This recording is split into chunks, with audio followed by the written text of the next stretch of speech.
Bonjour à toutes et à toutes et bienvenue pour une nouvelle vidéo. Aujourd'hui je vais aborder un sujet que je préparais depuis un moment, mais pour l'heure commençons notre vidéo du jour en remontant en 2017 avec une petite anecdote personnelle. Cette année-là sortit l'adaptation actorielle de Ghost in the Shell réalisée par Rupert Sanders et mettant en avant Scarlett Johansson dans le rôle du Major.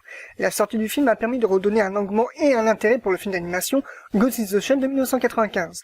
Personnellement ne l'ayant jamais vu, j'ai profité de l'occasion pour me le procurer et ainsi pouvoir le visionner. Sans surprise, j'ai beaucoup aimé le film de 1995, un peu moins pour sa suite. Mais c'est avec cet même engouement que je retourne quelques temps plus tard me procurer le film live action en DVD, parce que je suis trop pauvre pour acheter un Blu-ray. Dans son ensemble, le film est assez respectueux de l'animé dont il est adapté, malgré certaines longueurs, mais il possède quelques idées pas inintéressantes en essayant d'explorer d'autres facettes déjà explorées dans le film de 1995. Mais c'est cependant avec un grand étonnement que je m'aperçois que le public, en particulier ceux et celles qui ont kiffé l'anime de 95, démolissent le film live action allant à le comparer à Dragon Ball Evolution en termes de médiocrité. Mais surtout, et c'est ce qui m'a poussé à faire ces vidéos, l'argument qui revient le plus fréquemment. Ouais mais c'est pas la vraie Motoko Kusanagi. Faisant donc allusion à la version du Major qu'ils ont tous iconisée et étaient déçus de ne pas retrouver dans le film de 2017. Seulement voilà, si l'on suit le principe du public qui exige que l'on reste fidèle au support d'origine, ils seront surpris si je leur dis que la version de 1995 n'est pas non plus la vraie Motoko Kusanagi. Mais du coup, qui est la vraie? À la base, Ghost in the Shell est un manga composé simplement de 4 tomes, créé par Shiro Masamune, sorti de 1989 à 1991. Ghost in the Shell fait partie des œuvres majeures dans le domaine cyberpunk, avec Gulm. Oui, j'ai prononcé Gulm, mais je vous en... L'on suit le personnage du Major Motoko Kusanagi, une cyborg d'élite appartenant à une section anticriminalité nommée la section 9, à travers différentes missions jusqu'à croiser un personnage étrange nommé le marionnettiste. Elle remettra en question son humanité, représentée par une âme appelée le Ghost. Oui, le titre Ghost in the Shell est assez explicite dans son message.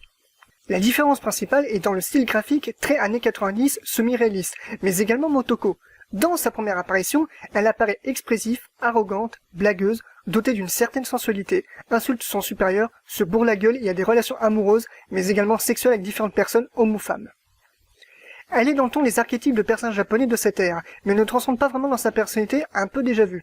Le ton même du manga se mélange entre la philosophie, l'action, l'humour et l'érotisme. C'est pas pour rien que Shiro Masamune se tournera vers le hentai dès les années 2000.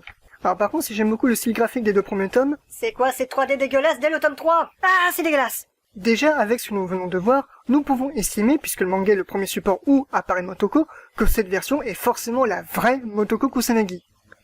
Mais la vidéo ne serait pas intéressante s'il n'y avait que ça. Penchons-nous désormais sur la version Motoko Kusanagi du film de 1995. Ghost in the Shell est un film d'animation réalisé par Mamoru Oshii, sorti en 1995, un film qui deviendra culte et inspirant beaucoup de réalisateurs et réalisatrices tels que James Cameron ou les sœurs Wachowski. L'histoire est la même que le manga, on suit Motoko Kusanagi, membre de l'unité de la section 9, qui se retrouve face à face au marionnettiste, un pirate informatique. Durant le métrage, Motoko est en pleine crise existentielle et remettra en question ce qu'il a défini comme une humaine.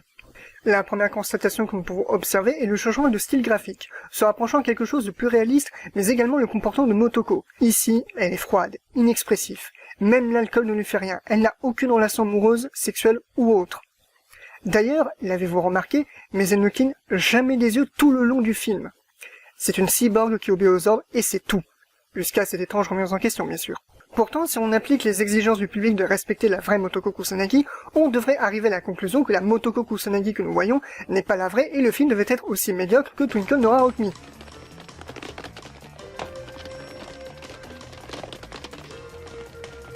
C'est vrai, le style graphique est différent, Motoko aussi, donc c'est forcément mauvais. Pourtant, quand on parle de Ghost in the Shell, c'est le film que l'on retient parce que tout le monde a kiffé le film. Moi le premier. Mais pour quelle raison? Pour comprendre, comparons nos 2 Motoko avec le thème central de Ghost in the Shell, que ce soit les mangas ou les films. Le thème central réside en la question suivante, qu'est-ce qui nous définit comme étant des humains? Et cette question est exprimée à travers le personnage du Major étant l'héroïne principale. Dans le manga, Motoko est nettement plus expressif, tout comme vu au début de la vidéo. De ce fait, rend la question plus floue. À vrai dire, il est assez difficile pour moi de me poser cette question quand Motoko passe son temps à se comporter normalement, comme un être humain. Difficile même de se rappeler que c'est une cyborg. Du coup, le thème devient quelque peu abstrait, mal exploité et quasiment invisible dans la lecture. Alors que je rappelle qu'il s'agit de sa première apparition. Techniquement, c'est la vraie Motoko puisque c'est sa toute première. Dans le film de 95, Motoko est une cyborg froide et sans expression. Ce choix n'est pas un hasard, tout comme lui avoir ôté le fait de cligner des yeux. Tout ceci appuie à renforcer l'aspect cyborg, robotique du personnage qui peut, certes déconcerter au premier coup d'œil, mais pour peu à peu laisser la question l'envahir et exprimer le doute en elle, jusqu'à commencer à ressentir un brin d'humanité. Le thème est abordé de façon simple et efficace, puisque l'aspect robot de Motoko aide à renforcer la question ainsi que la clarté de sa réponse. À partir de là, vous voyez ce que je veux dire. Ce qui dépend vraiment de l'œuvre et de ce que l'auteur veut dire, même pour une adaptation. Ce n'est pas tant le traitement de Motoko qui importe. Au final, on se fout de l'exigence ou de la fidélité. Ce qui importe, c'est ce que les auteurs ont voulu exprimer à travers elle, ce qu'ils ont voulu dire. Pour en rajouter un dernier coup, si l'on suit l'idée d'exigence et de fidélité quant au personnage, le film de 95 aurait dû ressembler à ça. Il va falloir nous le prouver que vous avez du cran.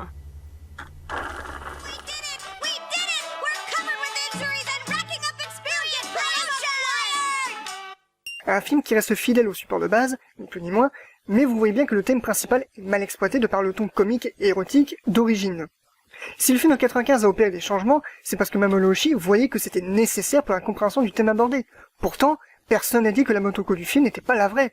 Elle est devenue la vraie Motoko Kusanagi pour vous. Alors qu'en réalité, il ne s'agit que d'une simple interprétation du personnage. Parce qu'il faut comprendre cela, il n'y a pas de vraie Motoko Kusanagi. Il n'y a que des versions différentes. Chacune différente et intéressante dans ce qu'elle propose. À nous de voir laquelle nous aimons. Parmi les versions de Motoko, j'aurais pu citer la version de Stardom Complex ou celle de Arise. Mais là aussi, ce ne sont que des réinterprétations du personnage, et le film de Ghost in the Shell est également une des réinterprétations. Nous arrivons désormais en fin de vidéo, et que pouvons-nous dire? Simplement que je viens de vous expliquer ce qu'est une adaptation. Le principe n'est pas de revoir ce que vous connaissez, parce que sinon l'aspect même du support n'aurait aucun sens. Le principe est d'accepter que l'on ne verra pas la même chose, mais surtout si, et seulement si, cette nouvelle version a quelque chose d'intéressant à raconter. Il n'y a donc pas de vrai Motoko Kusanagi. J'espère que cette vidéo vous aura plu, et je vous dis à la prochaine.